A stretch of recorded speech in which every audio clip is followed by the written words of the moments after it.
Kristen Lundberg. Yes. That's how you say it, right? Yes, yes. Yes, is that the American way say it? Lundberg. Lundberg, yeah. Thank you put a little oomph into it, which I like. Lundberg. I'm cool with that. But you say Lundberg. Thank you for being here in With Miska podcast. Yes, thank you for setting all this up in my yard. This is amazing. This is great, yeah. I wish the audience could see it's like an entire yard filled with like camera equipment.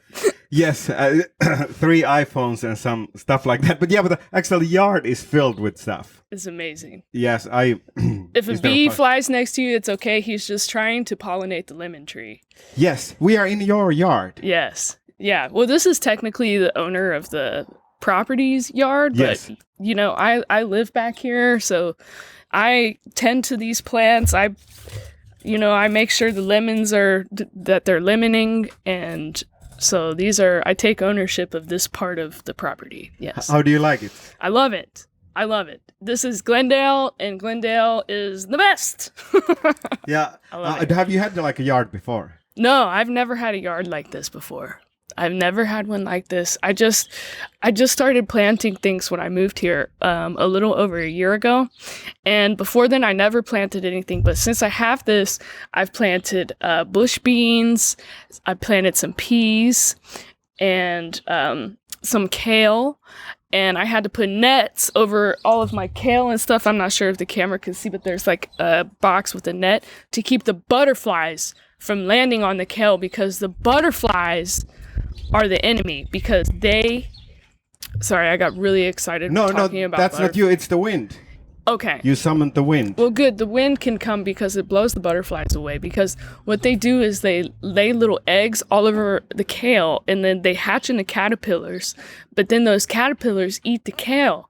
And it's just like this never-ending cycle of like, oh, so cute, so pretty, a butterfly. Oh, no shit, my kale.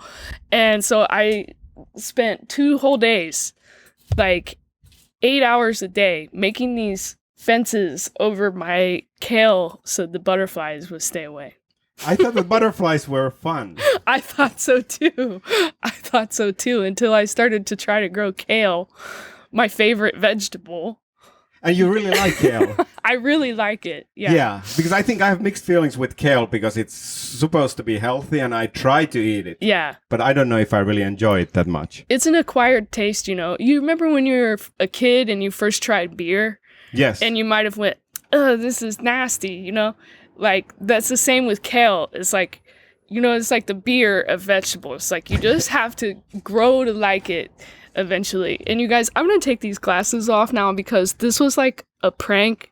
Like, I wanted you guys to think I wear glasses, but I really don't. These are non-prescription. They don't have anything. I've just been obsessed with cat eye glasses lately. And these are real vintage. Look at those. I can wear these. What do you think? Yeah, you look like you're wearing kids' glasses. I don't know if it's a good thing. You look like they actually look pretty good on you. Not gonna lie, like they have a nice shine, so it's not like, it's not like you're wearing some cheap chintzy cat eye glasses you got from some costume shop. Some diamonds. Yes. Crystals, even. Crystals. So they help. I love these. So do you wear this when you go out to your business? No, I'm not. I don't, but I think I'm going to start just for fashion. I think you should. Just because, come on, guys. You really, come on. She's, with these on, she's booking, she has dates, she has coffee dates, she has Zoom meetings. Without, that's okay. I was thinking about your commercials. Are you wearing glasses in those? No, not yet. So that's the next look. Yeah, this is the next look. I don't know. Just I saw some at a costume shop, and I said, why don't they make cat eye glasses that are like really nice anymore, like they did in the 60s? They don't make them like that. Yeah. They just don't make them like this anymore. And I was like, oh, I got to get something. And so I bought those, and I bought a couple of other pairs.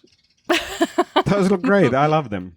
But so those are good ones. You said that they don't make them, but those are the ones they don't make them. Make. These are the ones they should make. They're made out of aluminum. These say Art Craft on them, which I don't know if that's the brand, but they have like engravings and little like diamonds in there. I don't know if you could see that, but that reminds me of your hold on, what was it? The Buy It. Was it sketch or stand up? What? Best Buy. You were talking about your commercial. You were in Best Buy commercial. Buy It. Oh yeah. Were you watching my stand up about it? Yes. That was good. I'm not telling that you should do the bit, but that reminds me of that you're a really good seller. Oh yeah, thank you. Yeah. I went to college for design and stuff like that, and so marketing has always been a part of my creative journey. I've been doing commercials since I was like 18 years old, so going on over a decade of being in commercials and pursuing the art of marketing. And oh really? Where was the school? Well, I started at Sinclair Community College in Dayton, Ohio. Ohio. Yeah. And I remember as part of our high school path, because I took interactive media in high school, which was like basically a video class.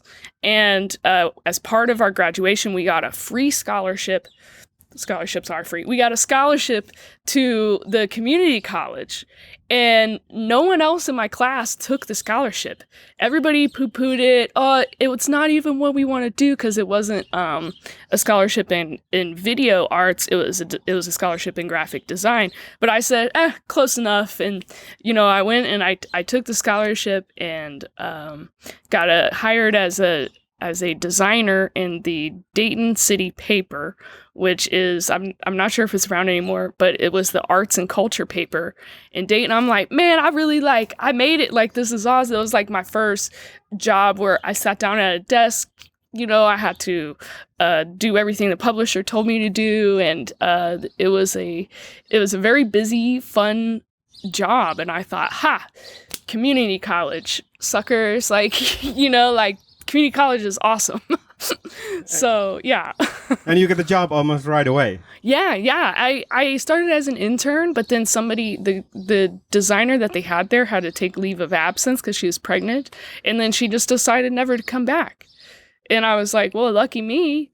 Like, that means that I fill your chair permanently now. And yeah, it was fun because we got tickets to all of the shows and the art galleries and all the plays in town, because, people wanted us to come and review their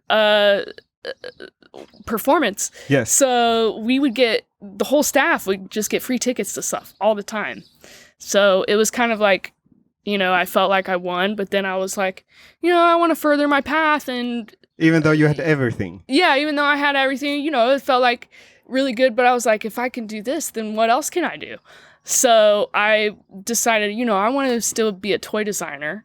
That was my next level up. I'm like, okay, I did a graphic design. That's great and everything. But I really want to be a toy designer. What if I got into product design? And then that way I could incorporate my humor into that, because I was incorporating humor into everything, just because that's the way I am.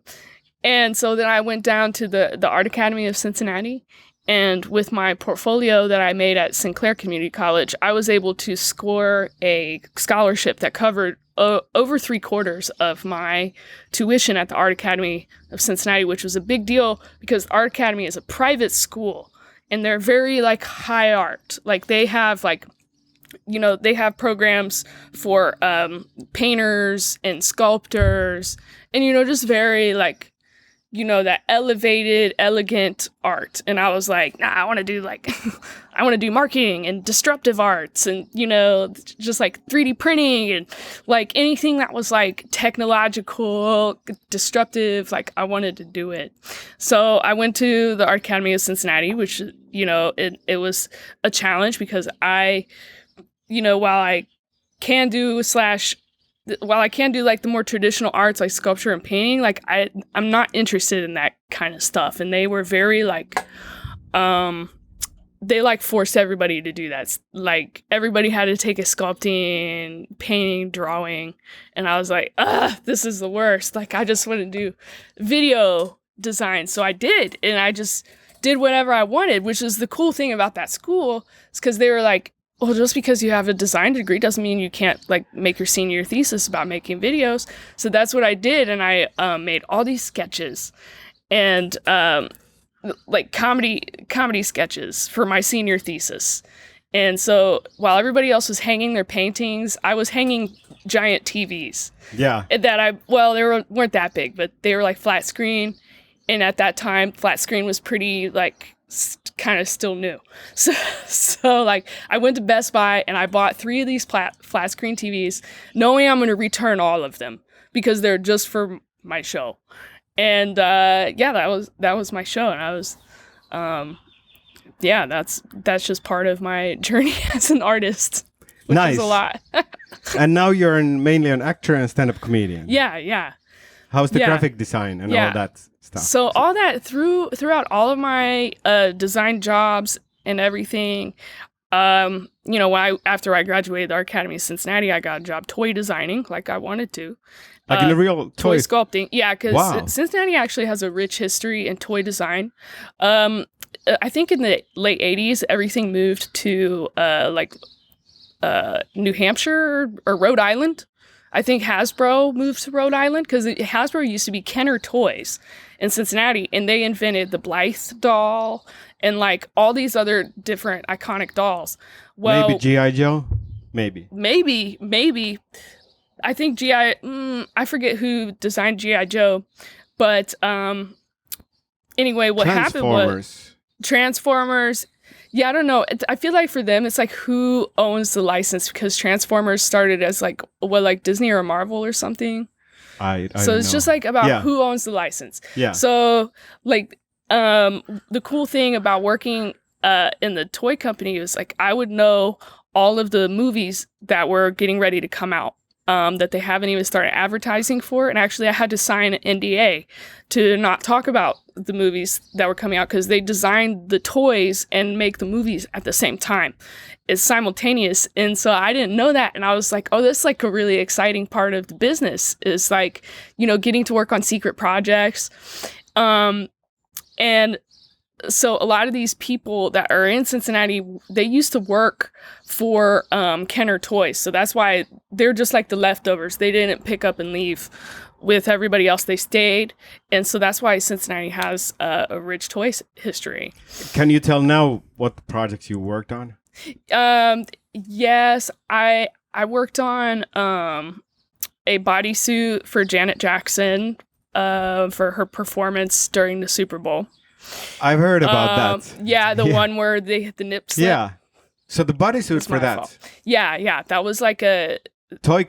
I'm not getting the connection. So we not only did toys, but anything that is like manufactured or needs to have a mold created to make it. So that suit needed a mold to be created to make it. It wasn't made out of fabric, And so what was it made out of? I don't know, probably some type of like I don't know, latex. Yeah, probably some type of yeah, exactly. Yeah. So like anything, like we did a lot of tampon applicators. Yeah. Because Procter and Gamble was also in Cincinnati, is also still in Cincinnati, and so Procter and Gamble makes all of the hygiene products, right? They make like everything, like tampon. They're like Playtex, like all the tampon companies, like everything. And so, yeah, we would get like tampon applicators, like dildos, stuff like anything that needs to be mass manufactured, like we would get. But we would often get like the more fun like projects from like Bridge Direct, like Mattel, Fisher Price, and like whoever was dealing with Monster High at the time. Do you have opinion of the nipple slip? Was it intentional or not? Because sometimes I think not it was intentional. No, I don't think a celebrity like that would expose herself more than she has to already on a daily basis. Yeah. But why did she have the star-shaped sticker on it?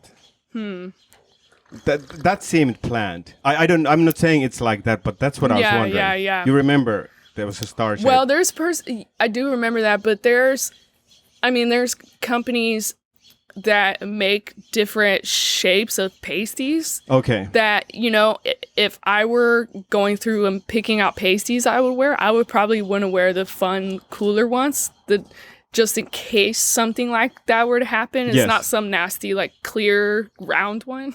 Okay, I get it. So that's my opinion, allegedly, my conspiracy theory, but I don't know. She could have planned it. I mean, it would be she could have, but I don't know. I don't think that she would have. Does Janet Jackson really need to do something like that to get more publicity? I don't think so. No.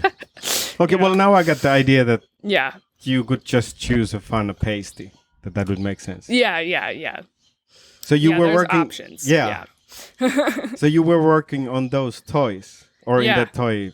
Yeah. What is not Toy Factory? What is it called? It was a toy sculpting company. Toy sculpting company. So we wouldn't design the toys. A lot of times, like, they would. Okay, can we pause just for a second? I'm gonna put the windscreen there. Just a second. We'll be right back. Okay. Yeah. And we're back with the windscreen. Some more secret projects. Yeah, I was gonna ask, what is it called? It's not a toy factory, but it's toy. Oh yeah, it's a toy sculpting company. Toy sculpting company. Yeah, so we would get designs emailed to us, and then my job would be to drop it into the 3D sculpting program and make it a sculpture. So sometimes they would give us like a front and a side and a back view, but a lot of times they would only give us the front, and they'd be like, go. So I would have to like make up what the side and the back looked like. So that did take some design skills, because it's like you're designing based off of what they already designed you. So I've worked on a bunch of stuff, like Barbie, Monster High. Monster High is like a toy that competed with Barbie. No. Monster High came out as Barbie's rebuttal to Bratz. Okay. To Bratz. So first there was Barbie, right? Iconic. Everybody loved her. Okay. Then there came Bratz. And I know them. The Bratz. You know the Bratz. Okay. Yes. They had big lips and everybody's like, what's up with these slutty Bratz? They're even sluttier than Barbie and all this stuff. Yeah. It was like, and they had like removable feet.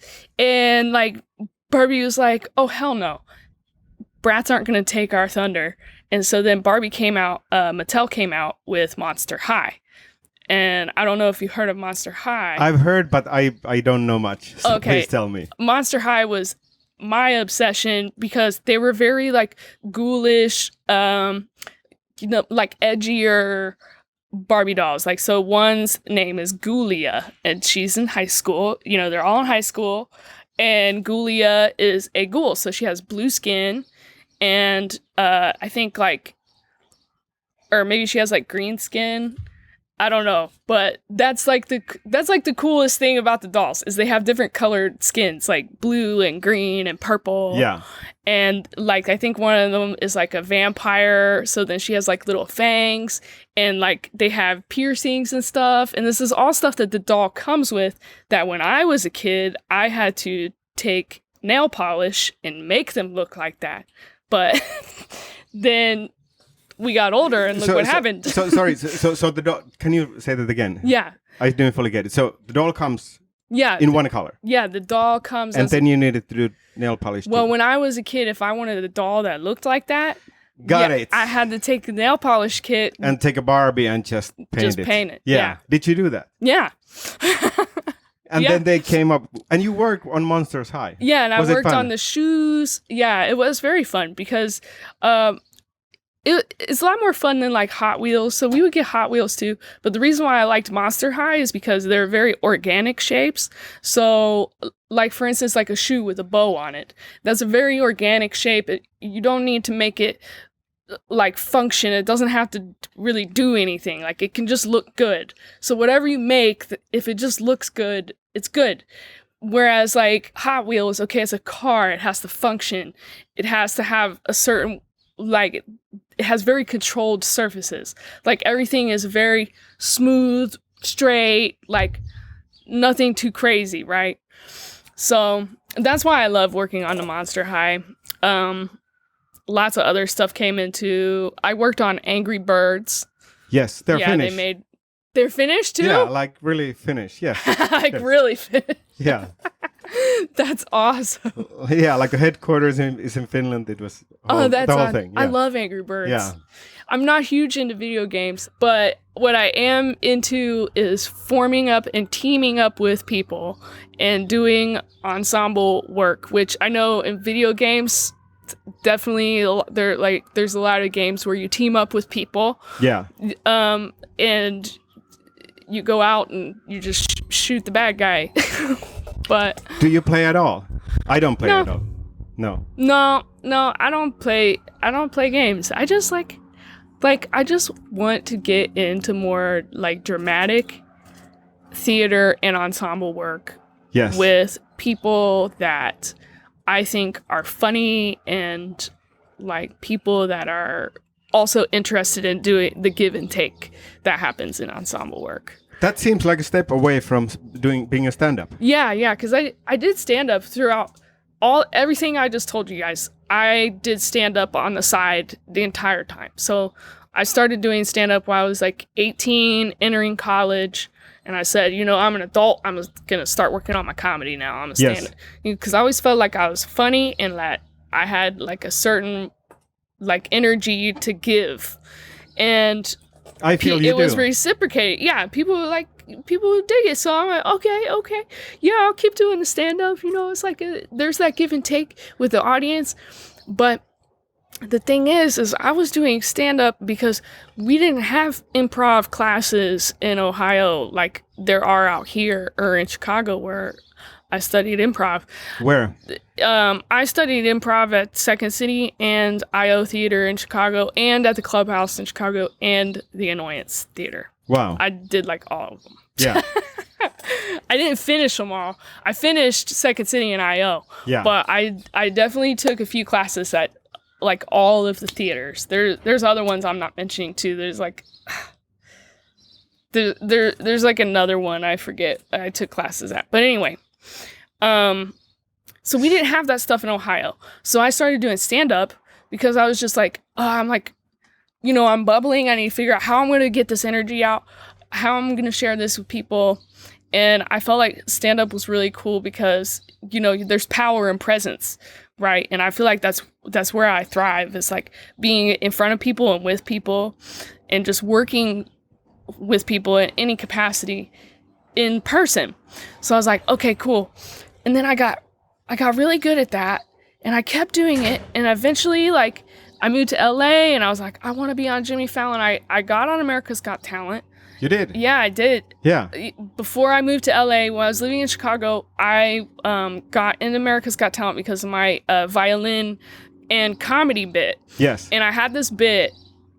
I remember I walked in and I did a bit for them. And they were like, okay, thank you very much. Have a nice day. I was like, wait, can I show you one more bit? And they were like, okay, sure. Yeah. And I did this thing where I played The Devil Went Down to Georgia. And I don't know that, sorry. It's a very fast fiddle song. Yeah. Very fast. And then I was like, okay, so I know what you're thinking. Okay, she could play the fiddle pretty good, but can she play the fiddle with no pants? And then I had these rip-off pants. And I wore like these rainbow shorts underneath, and I would just play the whole thing again. And that was the whole bit. And they literally like stood up and were clapping. We're like, they're like, we're very glad you did that second part, Kristen.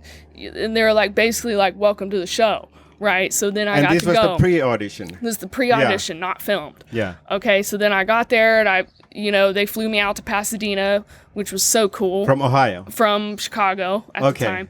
Yeah, I thought from Glendale to Pasadena. Yeah, no, oh no. Yeah, they flew me from Glendale to Pasadena. It was a 5-second flight. Yeah.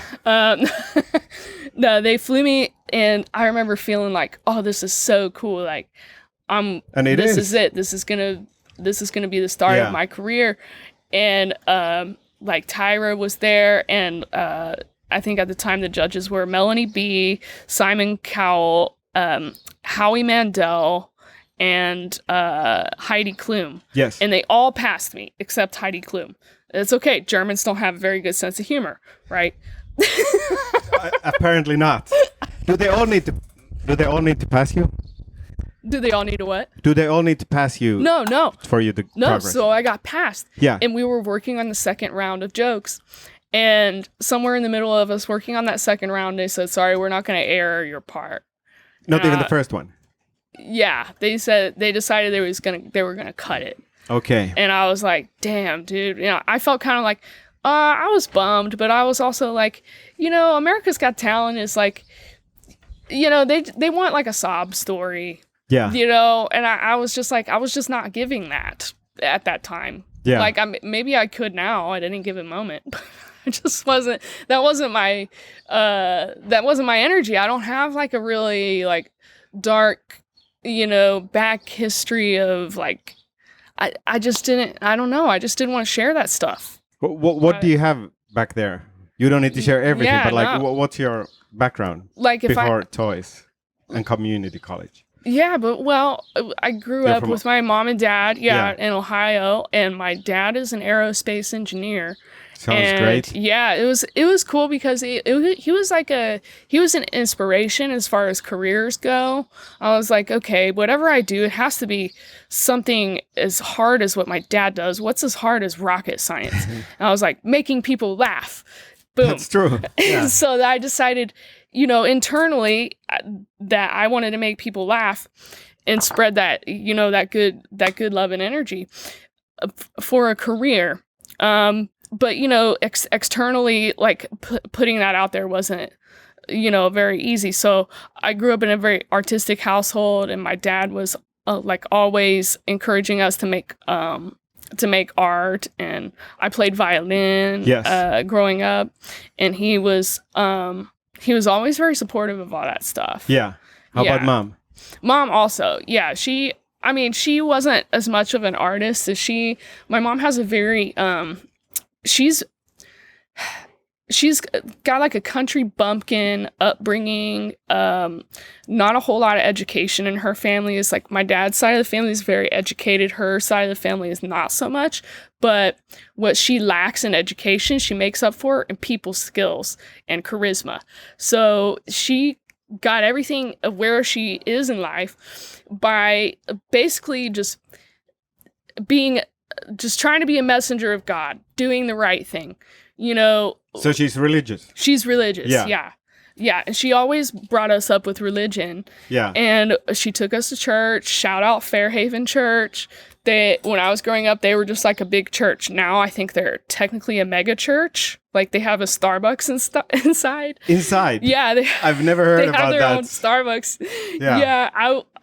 They were closed this past Christmas, so I was so disappointed. But next time, maybe this coming year, they'll be open. Do you still go to church?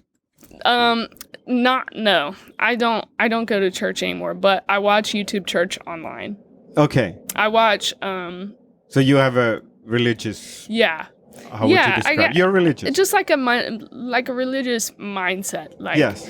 You know, because it's so easy to get wrapped up in the consumer mindset. And I think that they both can have a place in us, but there needs to be some kind of balance, right? So, you know, during the week, I'm often like in a consumer mindset, like, you know, how am I going to forge my career so I could get money, so I could buy a house? You know, it's like a very consumer mindset. But when the weekend comes in, I make sure like to try to continue expanding my relationships. I like to go do hiking, watch my YouTube church, which I watched Transformation Church. Is that the name of the church? Yeah. Okay. Yeah, I think they do in-person stuff too, but they record it and live stream everything on YouTube, and it's their main pastor, I think, is Steve Furtick or something. How is it? Shout out. How's the love you, dude. What kind of church is it? It's like a pretty basic Christian church. Yeah. Yeah. Yeah, they talk about the scripture. That what I like about it is they make, you know, he'll boil it down to like where it's not where the language he uses is very like modern, and like I just feel like he's down, you know, like he's down with the younger folks. Like he's a very modern, like younger preacher. All of them are that are with the Transformation Church. And even if they're not, I mean, that's okay. I watch another one, I think called Elevation Church, that has like an older guy. So, I don't know. I just feel like for me, it just needs to be put in lameness terms. Like, you know, like just basic English. But like for instance, one of the scriptures that he talked about was like blessings, like loss. So he's talking about loss. And he's like, well, you lose something and that sucks, right? But don't let, you lost something really great. Okay, that sucks even more. But don't let the blessings of yesterday get in the way of the miracles of tomorrow. And that,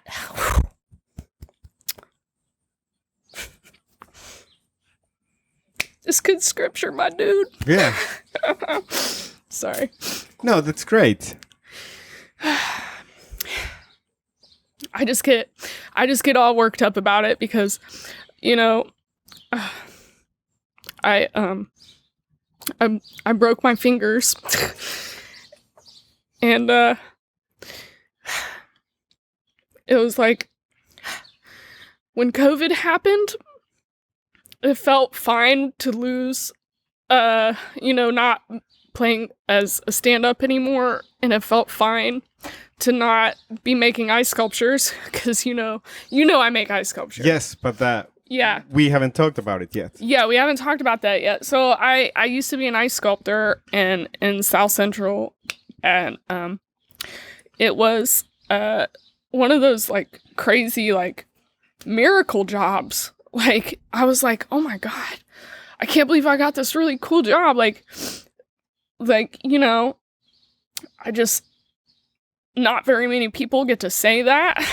Like, what a cool thing to do.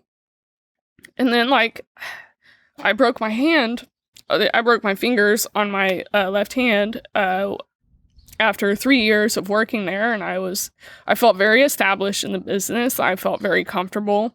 And I was like, oh, this is the life. I could come in and work anytime I want.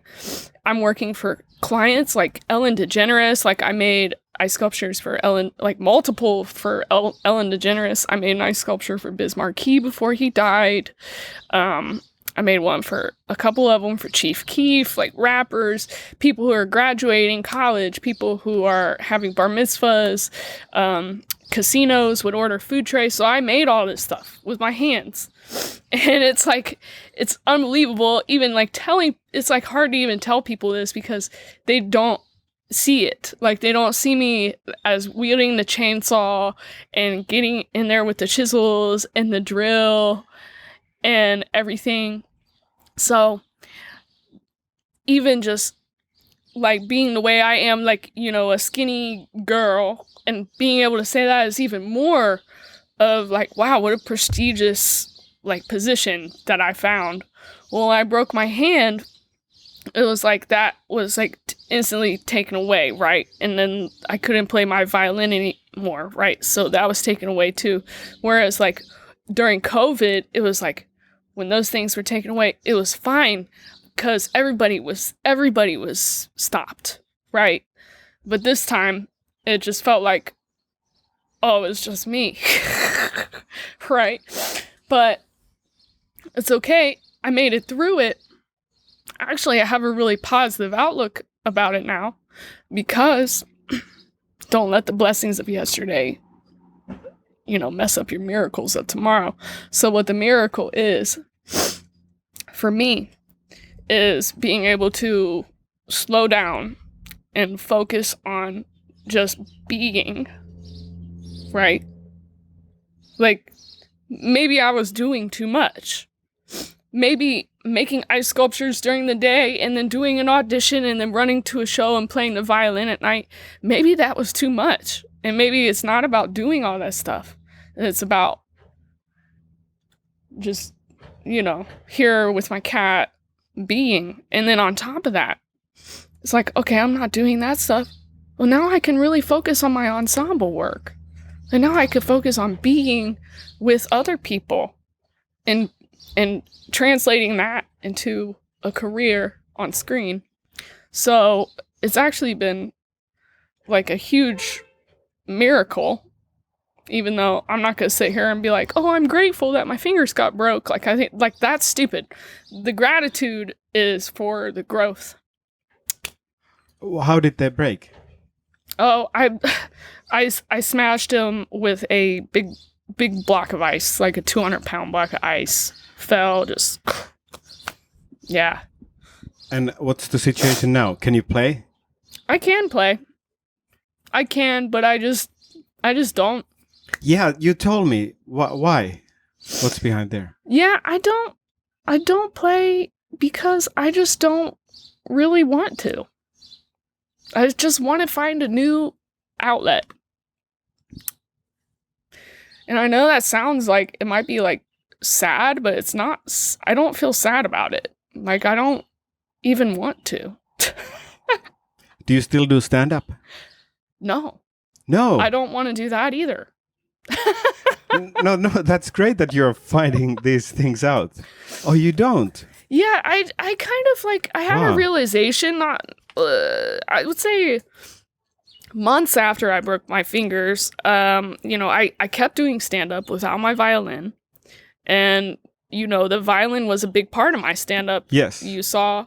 And you can see those clips on your website. Yeah. What's the website? Yeah, www.kristensfunnyhair.com. Yes, with violin or without. And you can see it with and without. And, I built this whole career off of playing the violin during my comedy act. And I was on America's Got Talent for it. Soon after that, I got a touring agent, and I was touring casinos and colleges. I was also playing at the Improv. Just before COVID, right? Just before COVID, yeah. Yes, when we met. Yeah. No, we met right after during COVID. COVID. Yeah. During, yeah. Things were well in play. So things were going well before COVID. Things were going well before COVID, and then COVID happened, and I was like, okay, well, everybody has to take a break right now. That's fine, no big deal there. And then I broke my fingers, and I said, no, I'm still going to continue. That's okay. I don't need the violin right now.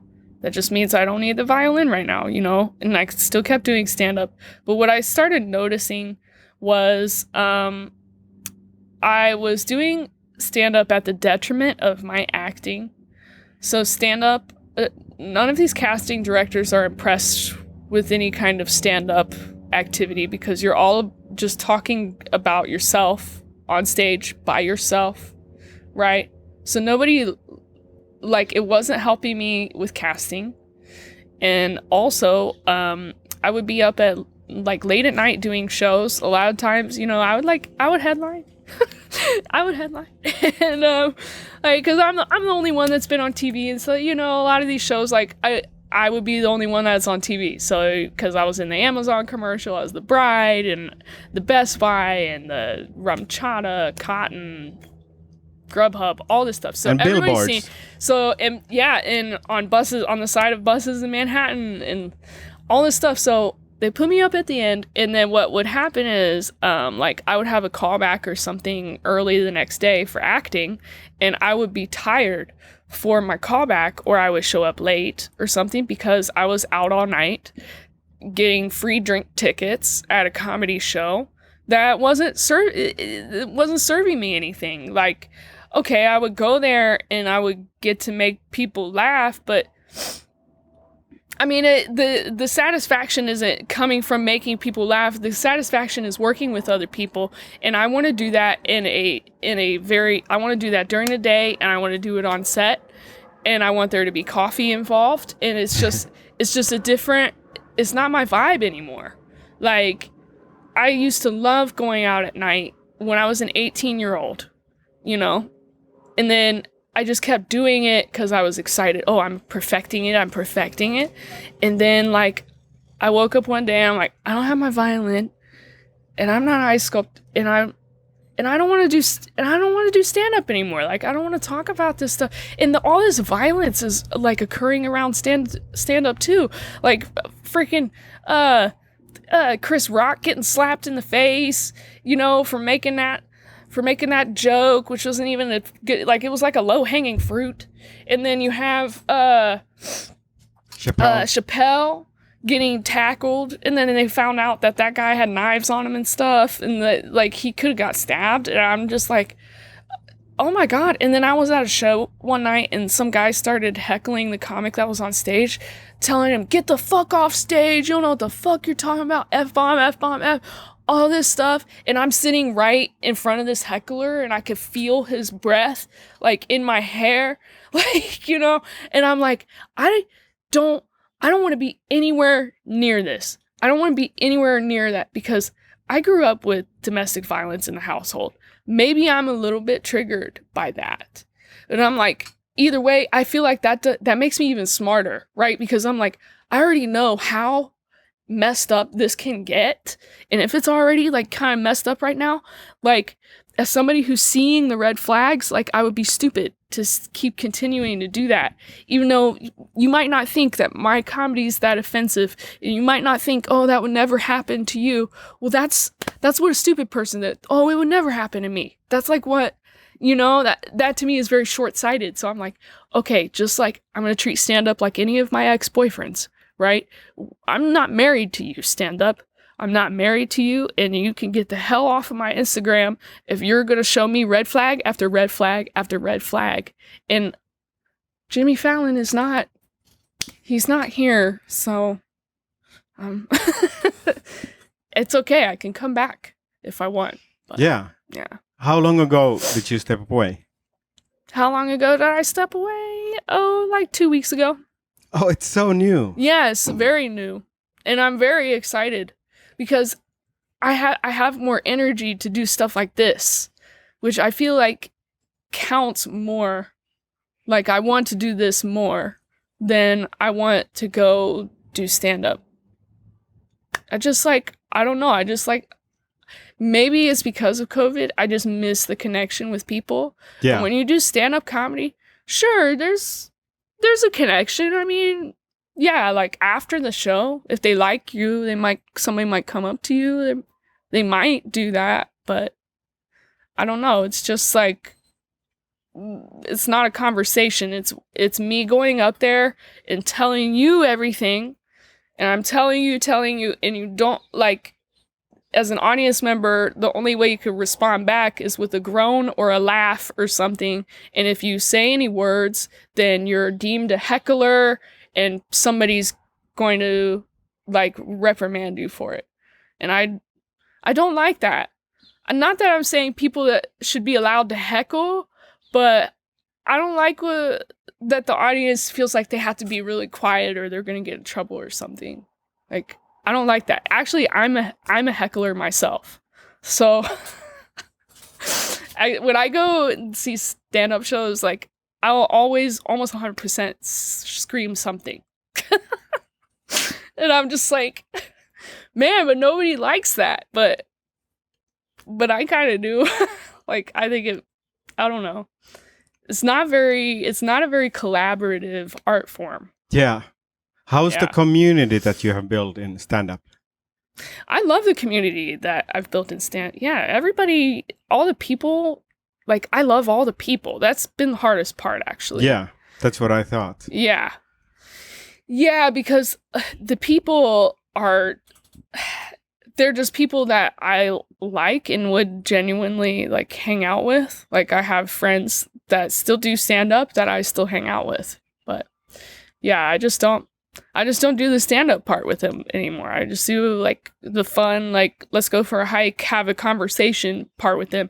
Because I jive well with a lot of the stand-ups because they're funny. I like hanging out with funny people. So yeah. So what do you think is gonna replace stand-up? What's replacing it is my drive to find a film community or some type of acting community, and going out and watching live theater and going out to dinner with connections. That's what's replacing it. It doesn't seem like much. As like, I'm replacing a stand-up show with, like, going to a different type of show, or, like, I'm replacing it with, like, hanging out or just having dinner with a friend. Just like, well, Kristen, why can't you do that on your nights off when you're not doing stand-up? Because we can't fill our days with everything all the time. Otherwise, I get really tired. Yeah, I know. Yeah. So how about Improv? Upright Citizens Brigade is almost opening. Yeah.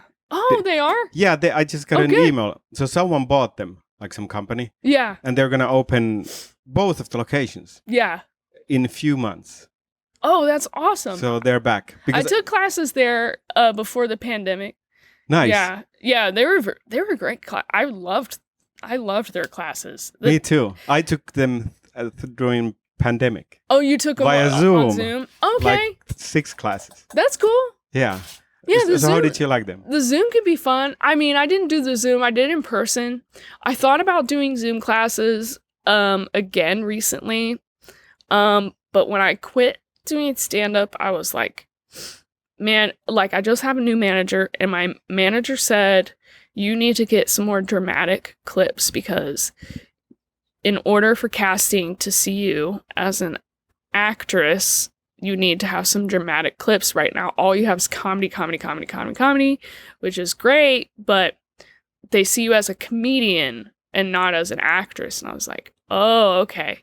And that really set off a light bulb. Like, I don't know. I feel like my entire career, I've been so against drama that I haven't pursued it at all. Like, I've done theater, but everything I've done theater has been comedy. And, you know, obviously stand-up comedy, sketch comedy, writing, everything.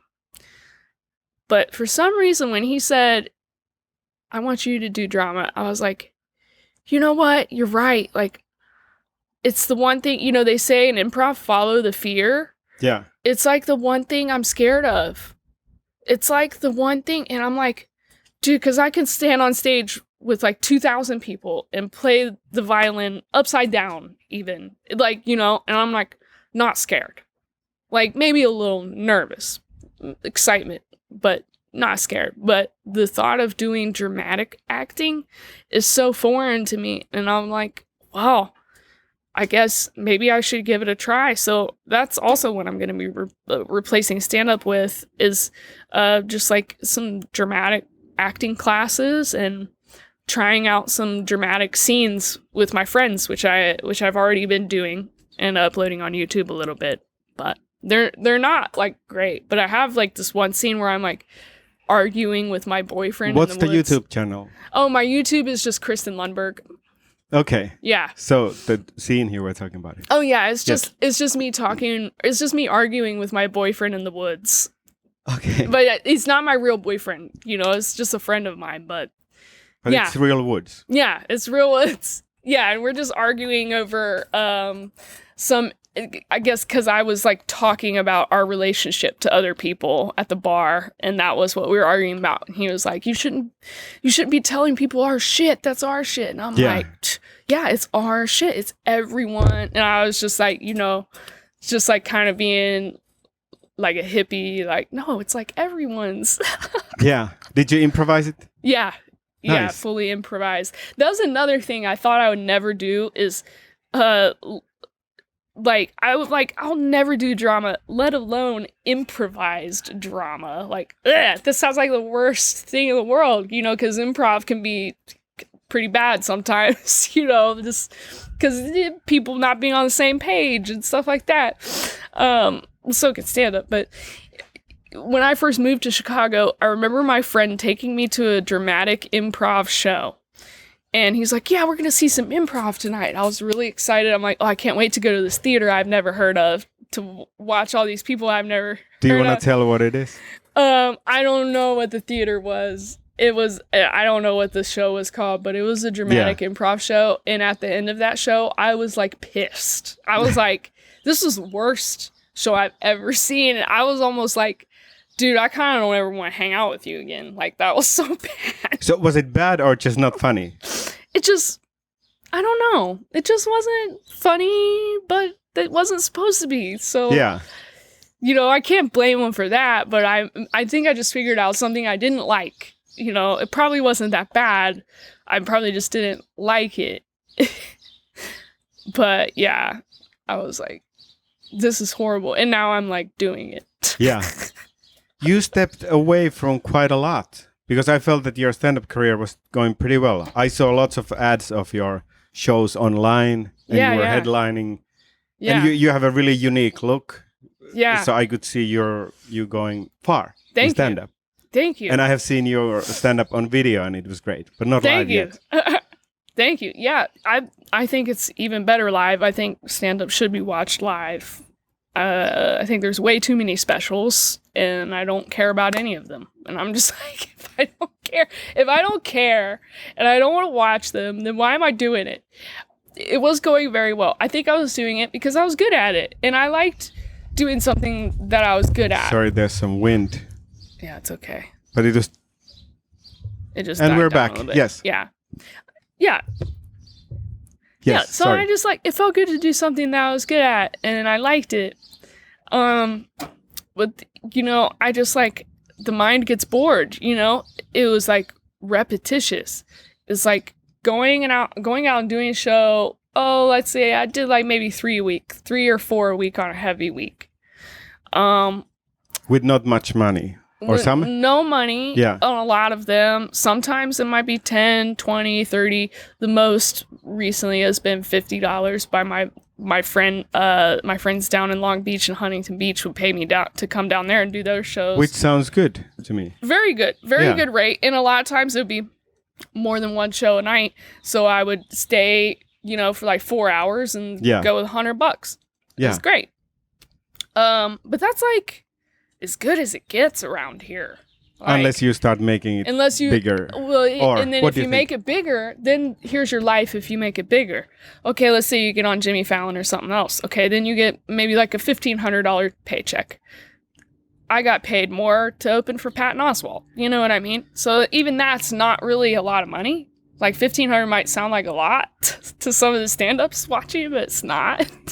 Like, not compared to like that film money, you know what I mean? So like you're making very low money. Okay, and then say, okay, now I'm gonna start touring. So then you're touring like half the year and you're eating bad food, okay? Like food that's fast food or restaurant food, right? Unless you're very disciplined and like buy yourself a bag of broccoli from the grocery store and eat that every day, which is what I would do when I was on tour. You would really do it. Yeah. And I had a friend that would do it with me in Chicago. She was like that too. Nice. And so I liked touring with her because I'm like, cool, we can still eat healthy on the tour and you're not going to look at me crazy because I'm just eating a stick of broccoli because I'm doing what I have to do because there's nothing but McDonald's out here, right? Yeah. So, so there's that. And then you got to drive. Like when I was doing my casino tour, I had to drive at least 4 hours, like every day. Yeah, by yourself. Yeah, well, I was with somebody, but that was fine. But, you know, not complaining, but it's kind of a lot of work. And then, like, drive 8 hours to the very last casino we had to do. It was like, oh, why can't we just cancel? And then they don't let you cancel, right? You have to do it. Or, you know, get fired. But, yeah. So then, oh, yeah, I get $1,200 to do a casino run. $1,200. Okay, that's an entire week of your month gone. A whole week, right? I wouldn't even probably be able to audition while on the tour because I'd be driving, trying to get to the next show. You can't audition and drive at the same time. What are you going to pull over on the side of the road and set up your camera, which I have done? And I'm just like, it just doesn't make any sense. So then that's your life if you elevate. Right? Okay, then you might go on tour, or you might elevate the other way and do what my friend is doing, which is a bunch of cruise ships. You know, but even then, you're on a boat every single day. Your life is gone, right? All your stuff, my whole yard, my whole cat, everything gone. I wouldn't be able to see that for like a week, right? Stuck on a boat with a bunch of people from Idaho. It's not for me. I just don't. I get it. I just don't think. And then that's what you have to do in order to elevate to that point of like Amy Schumer, where you're selling out, you know, arenas. Okay, then you might actually be making good money. Then you're actually making some money to live off of. Yeah. Right. But this other stuff, this little casino business and the little, like, it's Like little 1,000 here and there, little, it's not very much. Yeah. Not if you're going to live here in LA. And it's like, what's the point of even living in LA if you're going to be on the road half of the time? Yeah. You know? And it's like, I moved out here because initially I wanted to get on Jimmy Fallon. I was like, oh, I'll get on Jimmy. Or initially I want to get on Conan because Conan was in Burbank. And then Conan went under, and I was like, just still kind of just doing it out of habit. And everybody's like, Conan's gone, and I'm like, yeah, but is he really? like, you know. And then the Conan went away, and I was like, okay, well, good thing I'm in LA because I could still do my commercials. Commercials, I've been doing them since I was like 18, and in Cincinnati, I did like my first Speedway commercial. I played the violin and did a song while on the violin. So with it was like your red hair. A long time coming. Yeah. The same thing. It was like the same thing. It's like, man, I've been doing this a long time. I'm not like Conan's out of the game and Jimmy Fallon's all the way in New York. And I'm just like, yeah, it's time to call this a wrap just for now. Yeah. Just for now. Well, you told me about your dreams. Yeah. Dramatic acting and all that. But how are you making it happen now? Since you stopped working and there's no stand-up. Yeah. I'm taking classes and just making those like improvised dramatic scenes with my friends. Yeah. I'm also paying very close attention to who's casting for what.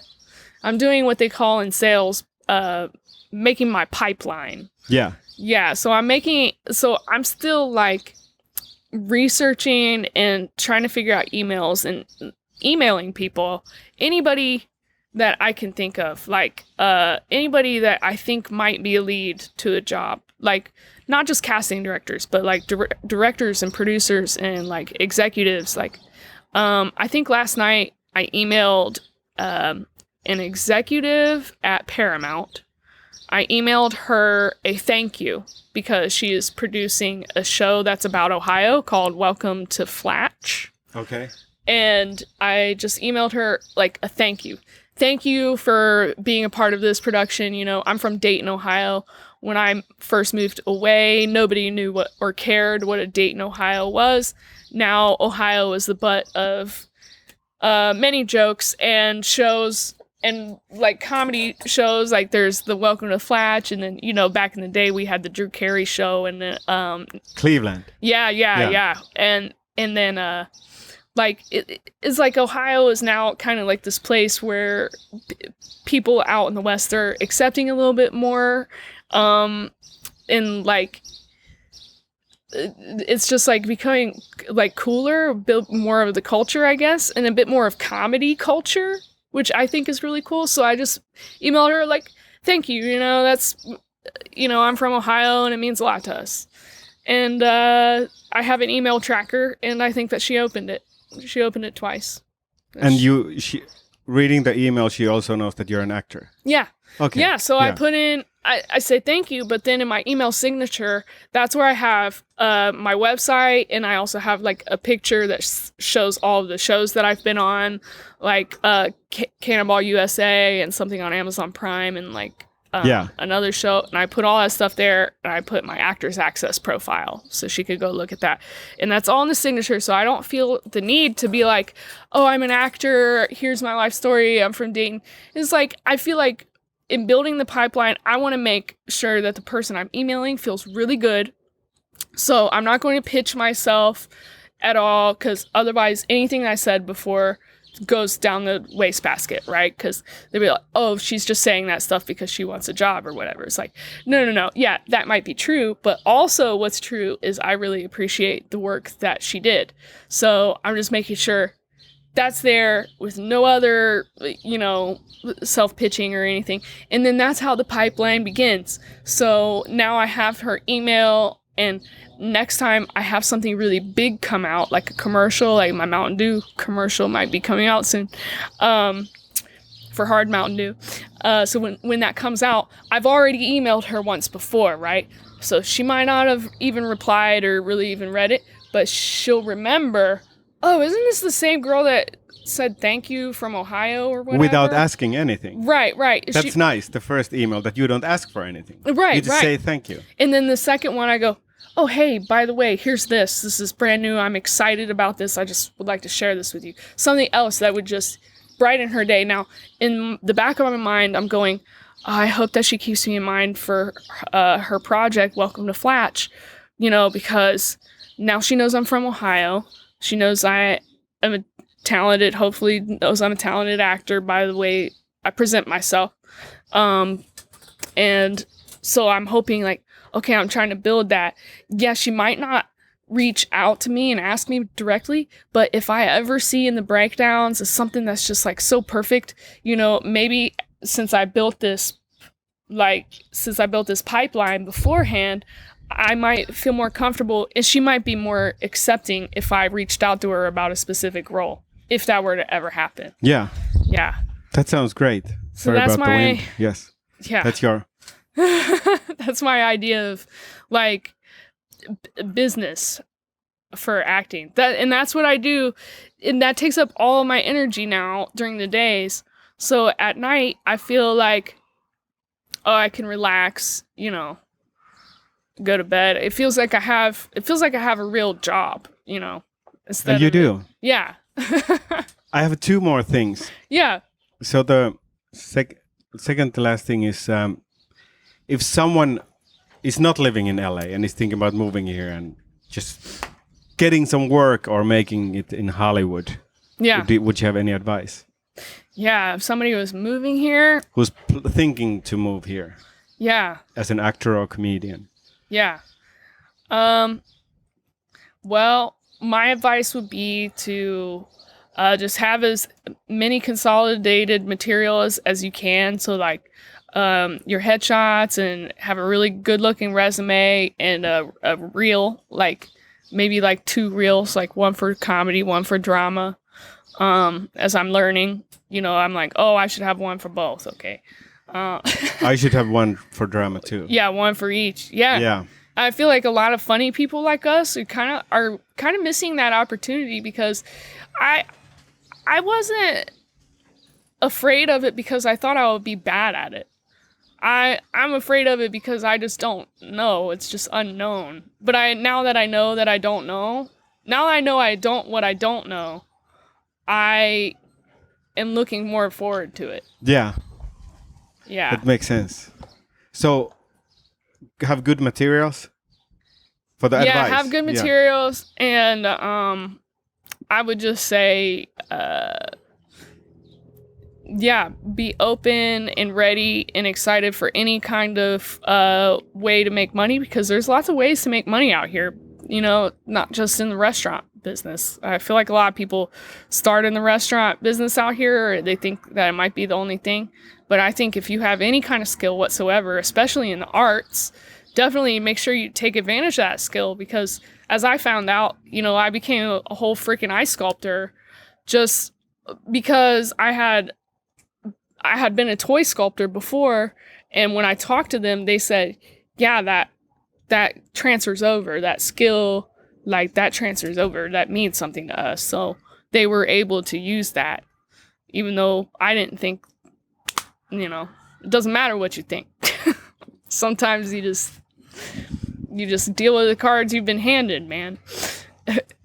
So yeah, I would say have all your materials together. Be open about what you do as far as when it comes to work. And just have fun. This is a really fun atmosphere. So many new and interesting, unique people. Yeah. Why are you not going back to the ice sculpting since your hand is now? Is it okay? I just feel like it is okay. Yeah, I just feel like it's not part of my path. Like, I felt like it was a necessary step. It was necessary to go there, to do that. I am an artist, and I'm a visual artist, but I think that I don't want to go back, because it was, one, very hard work. Like, you're in a freezer for like several hours a day. It's with like, the chainsaw. Yeah, with the chainsaw, like in there, it's empowering. Don't get me wrong. Like it feels good and it's fun. Like it's fun to do, especially when you're doing a good job at it, you know. But yeah, it's just very cold in there and it's very dangerous. And I feel like there was like a band of angels around me. Like when I broke my fingers, it could have been so much worse. Like, that could have been my whole hand. I could have broke my whole hand. I could have lost my fingers. Ugh. You know, that place very much has the capability to take somebody's hand off. Like, there's things in there, saws that I was operating. I operated like 3 or 4 different saws. So hand saw, basic, no motor. Chainsaw. Then there's a table saw, which is like what butchers use, like to cut meat and stuff. We use those to cut ice. That is attached to a table. Yeah, it's attached to the table. So it'd be like this table right here. You would put your slab of ice on. And there's a saw that goes up and down. Yeah, and then it would cut. Yeah, so table saw, and I also did Alaskan sawmill, which is looks like a regular chainsaw, but it has a big device on it to grip the other side of the ice.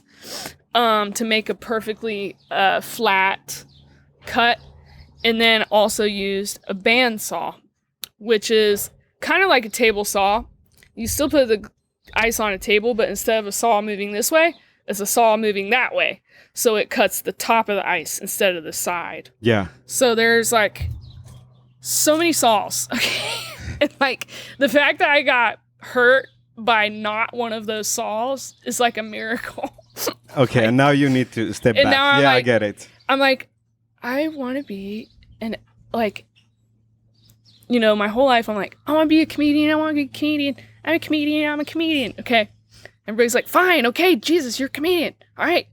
I get it. But like, since this injury, I'm just like, I just want to be an elegant, normal actress.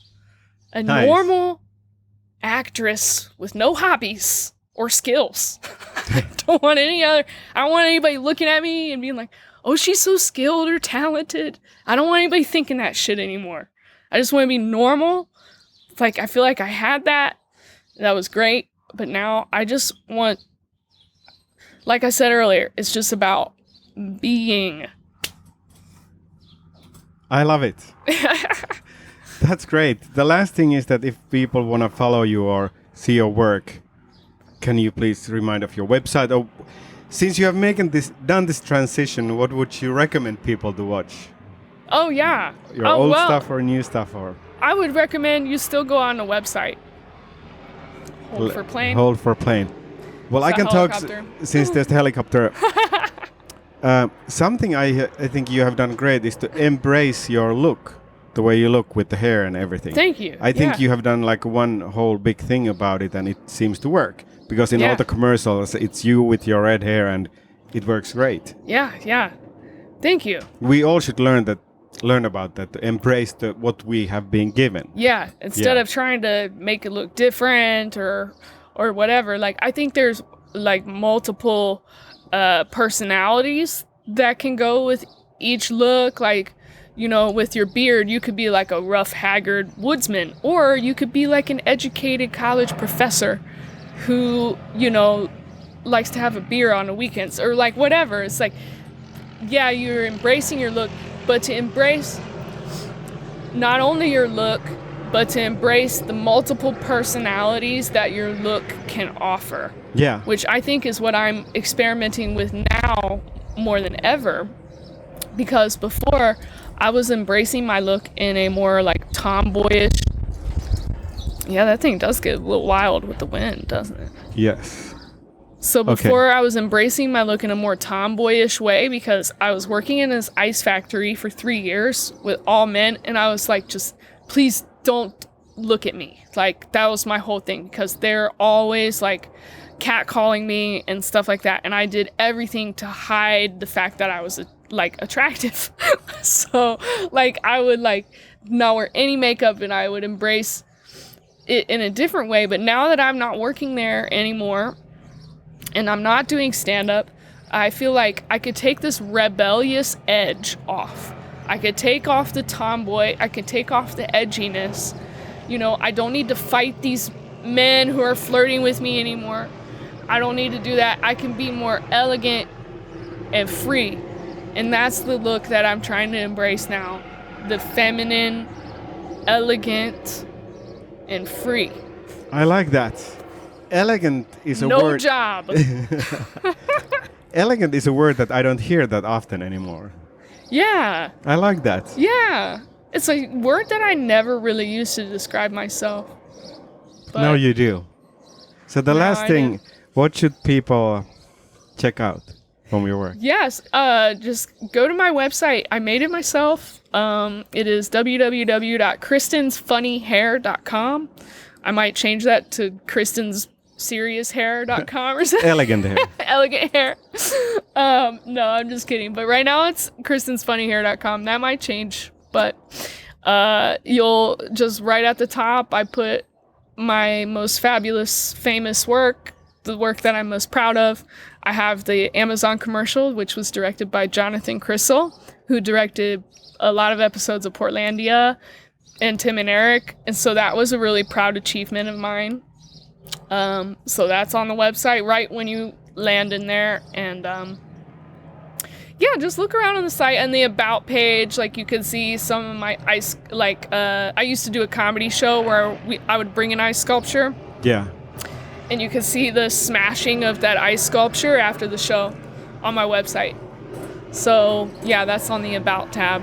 And so you could learn a little bit more about the ice sculpture there too.